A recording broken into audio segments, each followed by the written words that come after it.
ఒక గ్రామంలో ఒక మౌల్వి నివసిస్తూ ఉండేవాడు. మౌల్వి తన ఇంట్లోనే కొంతమంది పిల్లలకు పాఠాలు చెప్తూ ఉండేవాడు. ఊర్లో చాలామంది పిల్లలు అతని దగ్గర వచ్చి పాఠాలు నేర్చుకుంటూ ఉండేవాళ్ళు. వాళ్ళల్లో చాలామంది పిల్లలు బాగా చదువుకునేవాళ్ళు. అతి తక్కువ మంది చదవని వాళ్ళు ఉండేవారు. అయితే ఈ మౌల్వీకి ఆ చదవని కొద్దిమంది పిల్లలు ఉన్నారు కదా, వాళ్ళ మీద ఒకరోజు విపరీతమైన కోపం వచ్చింది. పిల్లలు తన మాటలను పట్టించుకోకపోవడంతో మౌల్వీకి వాళ్ళ మీద చాలా కోపం వచ్చింది కదా. ఆ కోపంలో వాళ్ళతో ఇలా అంటున్నాడు, నేనెవరో తెలుసా మీకు అసలు? నేను గాడిదలను మనుషులుగా మారుస్తాను. నాకు చాలా బాగా తెలుసు గాడిదలను మనుషులుగా ఎలా మార్చాలో అన్న సంగతి అని వాళ్ళతో అంటుండగా, అదే సమయంలో అటుగా వెళ్తున్న ఒక చాకలి మనిషి ఈ మౌల్వి మాటలు విన్నాడు. ఆ చాకలాయనకు పిల్లలు లేరు, కానీ అతని దగ్గర చాలా గాడిదలున్నాయి. అతని పేరు వీరయ్య. మౌల్వి మాటలు విన్న వీరయ్య వెంటనే గబాగబా ఇంటికెళ్ళిపోయాడు.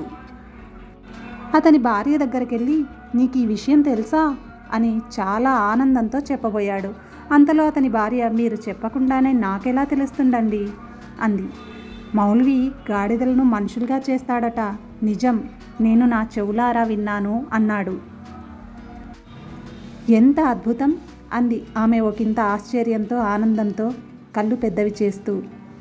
ఎలాగూ మనకా పిల్లలు లేరు, మన దగ్గరున్న గాడిదల్లో ఒకదాన్ని మనమెందుకు మనిషిగా మార్చుకోకూడదు అంటుండగానే, అదే కదా నేను కూడా చెప్పేది అన్నాడు ఆమె భర్త.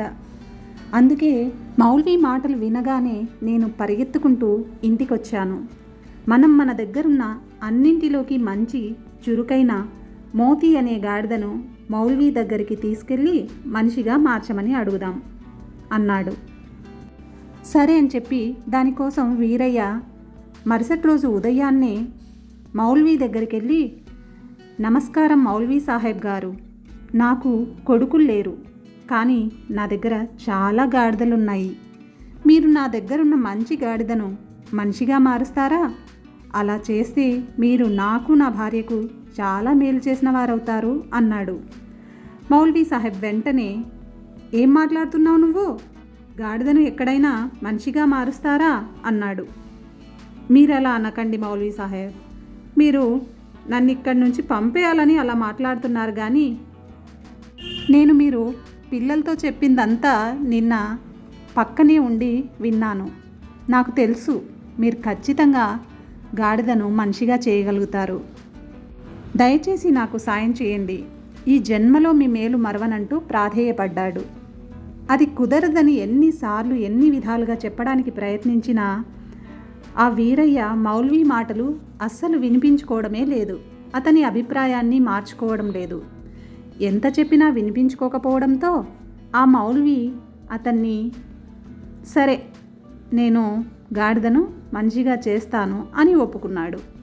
అయితే నేను ఈ పని వెంటనే చేయడం కుదరదు, దానికి కాస్త సమయం పడుతుంది, అలాగే డబ్బు కూడా ఖర్చవుతుంది. ఎంత ఖర్చవుతుంది అని వీరయ్య ఆశగా అడగ్గా, ఒక 200 ఖర్చవుతుంది, అలాగే 6 నెలల సమయం పడుతుంది. సరే సాహెబ్, అయితే నేను ఇప్పుడు వెళ్ళి నా గాడిదను తీసుకుని రేపు వస్తాను అని అక్కడి నుంచి ఆనందంతో వెళ్ళిపోయాడు వీరయ్య.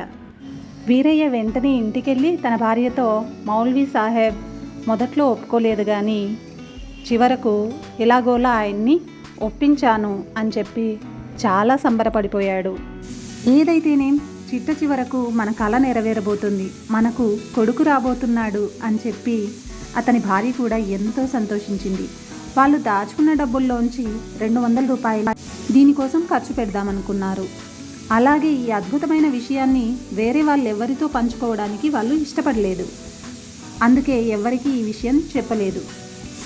మరుసటి రోజు వీరయ్య మౌల్వి సాహెబ్ దగ్గరికి వెళ్ళి, మౌల్వి సాహెబ్ గారు, ఇదిగో మీ ఫీజు, దయచేసి మా మోతీని మనిషిగా మార్చండి అని అడిగాడు. మౌల్వి సాహెబ్ డబ్బు తీసుకుని ఆ గాడిదను అక్కడ దగ్గరలో ఉన్న చెట్టుకు కట్టేయమన్నాడు. ఈ గాడిద చాలా అందంగా ఉంది, దీన్ని నేను ఉత్తమమైన వ్యక్తిగా తీర్చిదిద్దుతాను. ఒక గ్రేట్ పర్సన్ని చేసిస్తా నీకు.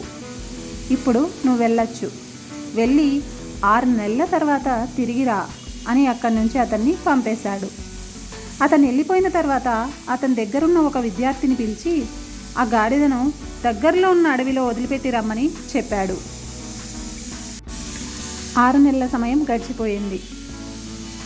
వీరయ్య ఎంతో ఆశతో మౌల్వి దగ్గరికి వెళ్ళాడు. ఎక్కడున్నావయ్యా వీరయ్య, నువ్వు ఇన్ని రోజులు?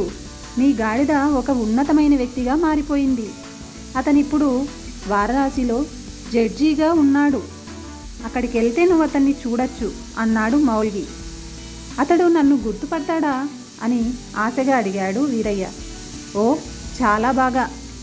అయితే నువ్వు ఇంతకు ముందు గాడిదకు ఆహారం పెట్టే సంచి ఉండేది కదా, అది వెంట తీసుకెళ్ళు. అతడు నిన్ను మర్చిపోయినా ఆ సంచి చూసి ఎట్టి పరిస్థితుల్లో నిన్ను గుర్తుకు తెచ్చుకుంటాడు అన్నాడు మౌల్వి. వీరయ్య వెంటనే ఇంటికెళ్ళి మౌల్వి చెప్పిందంతా చెప్పాడు. వాళ్ళు చాలా ఆనందపడిపోయారు. వాళ్ళ మోతి ఇప్పుడు గవర్నమెంట్ ఆఫీసర్ అని చెప్పి ఇక వాళ్ళు ఆగలేకపోయారు. వెంటనే నేను వారణాసి వెళ్ళి మన మోతిని ఇక్కడికి తీసుకొచ్చేస్తాను అని చెప్పి వెళ్ళాడు వీరయ్య. మరుసటి రోజు ఉదయానికి వారణాసి చేరుకున్నాడు.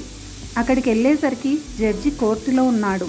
దూరం నుంచి అతన్ని చూసి చాలా ఆనందపడిపోయాడు. ఎంత తెలివైన వాడు మౌల్వి! ఒక మోతిని ఒక గ్రేట్ జడ్జిగా మార్చాడు. బాగా చదువుకున్న తెలివైన వ్యక్తిగా ఎంత బాగా కనిపిస్తున్నాడో. అతన్ని కలిసే అవకాశం కోసం ఎదురు చూస్తున్నాడు వీరయ్య. అతను రకరకాల ప్లేస్లు మారాడు ఆ కోర్టులో. ఓసారి ఓ మూల నుంచి చూశాడు, ఇంకోసారి ఇంకో మూల నుంచి, ఓసారి దగ్గరికి వచ్చి చూస్తాడు, మరోసారి దూరం నుంచి చూస్తాడు. చూసుకుని మురిసిపోతున్నాడు. కానీ ఆ జడ్జి మాత్రం చాలా బిజీగా ఉన్నాడు. అతన్ని పట్టించుకోనే లేదు. కనీసం ఓసారి కూడా కన్నెత్తి అతని వైపు చూడనే లేదు. అప్పుడు అతడికి గుర్తొచ్చింది, మౌల్వీ సాహెబ్ చెప్పాడుగా అతని ఫీడింగ్ బ్యాగ్ చూపిస్తే గుర్తుపడతాడని. అది చేత్తో పట్టుకొని పైకెత్తి జడ్జి ఎదురుగా దూరంగా నిలబడ్డాడు. అప్పుడు ఆ జడ్జి రాయడం మానేసి తల పైకెత్తి అతన్ని చూశాడు.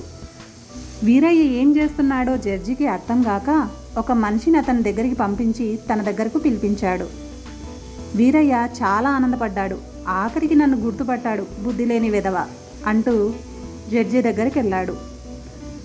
ఆ జడ్జి అడిగాడు, ఏం కావాలి నీకు, ఎందుకు అక్కడున్నావు అని. వీరయ్య చాలా బాధపడ్డాడు. నేను నీకు తెలీదా? నేను నీ యజమానిని, బుద్ధి లేని గాడిద అని గట్టిగా అరిచాడు. ఇదిగో ఇది చూడు, దీనిలోనే నీకు రోజు మొక్కజొన్న పొత్తులు తినిపించేవాడిని. కనీసం ఇదైనా గుర్తుందా?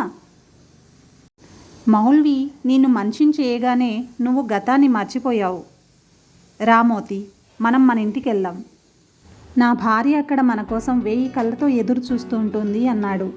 ఇతనేదో పిచ్చి పిచ్చిగా మాట్లాడుతున్నాడు, బహుశా మతి స్థిమితం లేదేమో అని జాలిపడ్డాడు జడ్జి. అతను అలా అనుకోవడం ఇంకా కోపం తెప్పించింది వీరయ్యకు. ఆ జడ్జి కొంతమంది మనుషుల్ని పిలిపించి వీరయ్యను అక్కడి నుంచి పంపించేశాడు. వీరయ్య వెళ్తూ అరుచుకుంటూ వెళ్తున్నాడు. కృతజ్ఞత లేని గాడిదవురా నువ్వు, నేను నిన్ను మనిషిగా మార్చమని చెప్పి పెద్ద తప్పు చేశాను. నువ్వు గాడిదగానే ఉండాలి, అదే నీకు సరైనది. చూడు నేనేంటో చూపిస్తాను అంటూ అక్కడి నుంచి వెళ్ళిపోయాడు. అతను అక్కడి నుండి నేరుగా మౌల్వీ దగ్గరికి వెళ్ళి ఇక్కడ జరిగిందంతా చెప్పాడు. మౌల్వీ సాహెబ్ గారు, మీకు ఎంత ఫీజు కావాలంటే అంత ఫీజు ఇస్తాను. మళ్ళీ అతన్ని గాడిదగా మార్చేయండి. నేను వాడికి బుద్ధి చెప్పాలనుకుంటున్నాను అన్నాడు. మౌల్వీ నవ్వి, జడ్జిని మళ్ళీ గాడిదగా మార్చడానికి 200 రూపాయలు ఖర్చు అవుతుంది అని చెప్పాడు. డబ్బు తీసుకుని నేను వారంలోగా వస్తానని చెప్పి అక్కడి నుండి వెళ్ళిపోయాడు వీరయ్య. ఒక వారం తర్వాత మౌల్వీ దగ్గరికి డబ్బుతో వచ్చాడు వీరయ్య. ఈ సమయంలో మౌల్వీ మోతీని అడవి నుంచి వెతికి తెప్పించి తన ఇంటి ఎదురుగా ఉన్న స్థలంలో కట్టేయించాడు. వీరయ్య అక్కడికి వస్తూనే మోతీని చూసి గుర్తుపట్టాడు. వెంటనే దాని దగ్గరికి వెళ్ళి, నేనెవరో నీకు తెలుసా? నీ దగ్గరకు వచ్చినప్పుడు నువ్వు నన్ను గుర్తుపట్టలేదు, ఇప్పుడైతే బాగా గుర్తుపడతావు కదా అని చెప్పి కోపంతో దాన్ని దారంతా కొట్టుకుంటూనే ఇంటి వరకు తీసుకెళ్ళాడు. పాపం ఆ గాడిదకు తన యజమాని ఎందుకు కొడుతున్నాడో కూడా తెలియదు. ఇదండి ఇవాల్టి కథ. మరో మంచి కథతో నెక్స్ట్ వీడియోలో కలుసుకుందాం.